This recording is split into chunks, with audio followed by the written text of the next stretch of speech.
So ito na yata yung pinaka-budget friendly na projector light na magagamit ko sa events. Ito ang Sidande flashlight.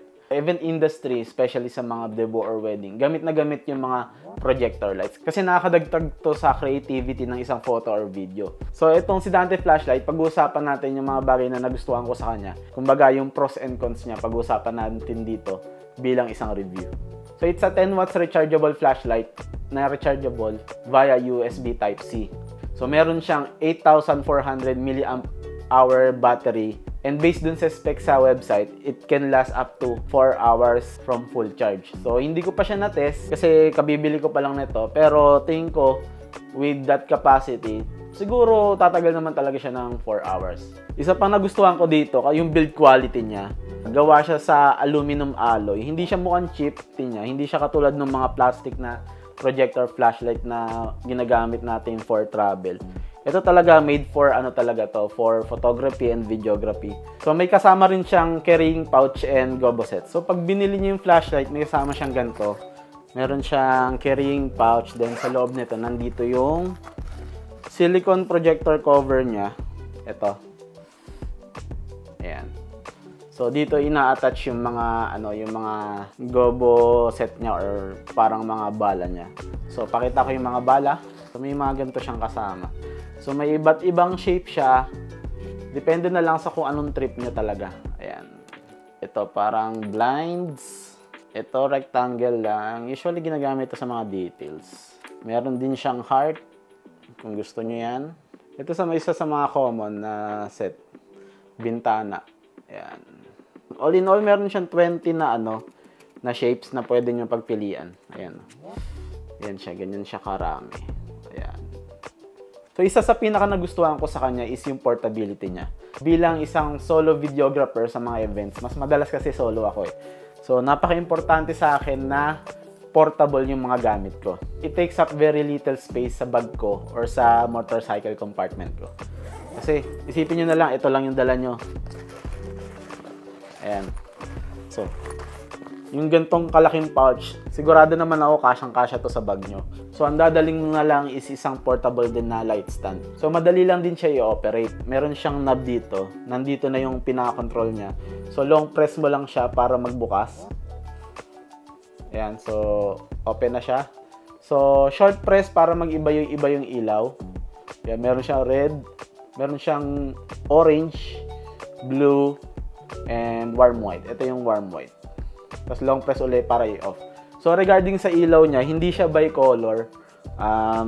Meron lang siyang 4 na fix na ilaw. So, itong hawak ko is yung 10 watts version. Meron siyang warm white, red, blue, and orange. Meron din kasi isang version pa na 3 watts lang.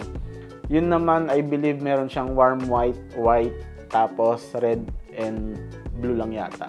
So, ang kinuha ko, itong 10 watts kasi tingin ko, ito na yung pinaka-ideal sa mga shoot ko. So, punta naman tayo sa con. Since battery-operated siya, very limited lang yung time natin na magagamit mo siya sa isang shoot. Unlike dun sa mga ilaw na naka-plug in, pwede mo siyang iwanan na nakabukas lang. Ito, kailangan mo isipin lagi kung gaano mo na ba katagal siyang ginagamit. Kasi nga, very limited yung usage niya. Another one na napansin ko sa mga ganitong klase ng ilaw, hindi sharp yung edges ng mismong ilaw niya. Unlike dun sa ibang studio light na may projector attachment, doon mafa-fine-tune mo yung pinaka-edge ng shape niya. Ito medyo soft yung yung edge ng mga shapes niya kapag ginamit nyo.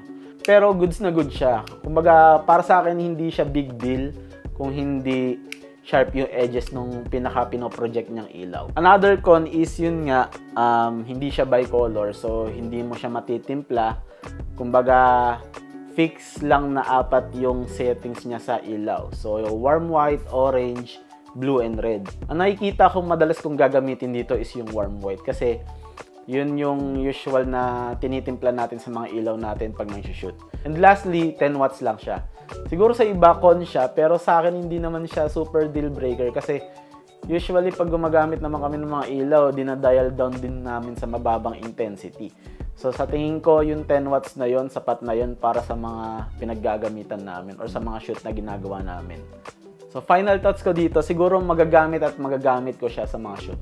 Bukod sa sobrang handy niya, So, sapat na siya para ilawan yung madidilim na scene, especially sa morning wedding or kaya yung post-nap na inabot na ng gabi. Kasi usually, may ganun yung nag-start yung kasal ng 4 o'clock, then matatapos ng 5, then after photoshoot sa simbahan, aabutin na kayo ng 5:30 to 6, madilim na yon.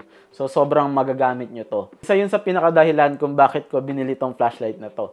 Kasi pwede ko siyang ilagay lang sa bag ko or sa motor ko, and nandun lang siya. Kapag kailangan kong gamitin, lagi ko siyang dala, diba? So, yun nga, ito ang si Dante flashlight. So, comment nyo na lang sa baba kung ano pa yung naiisip nyong paggagamitan itong ilaw na to, or yung mga naiisip nyong pros and cons ng ilaw na to. So far, masaya ako sa purchase ko na to, and sana natulungan kayo mag-decide kung kailangan nyo ba to o hindi. Ililink ko na lang sa description box kung saan nyo pwede mabili itong ilaw na to. So, yun lang. Peace out!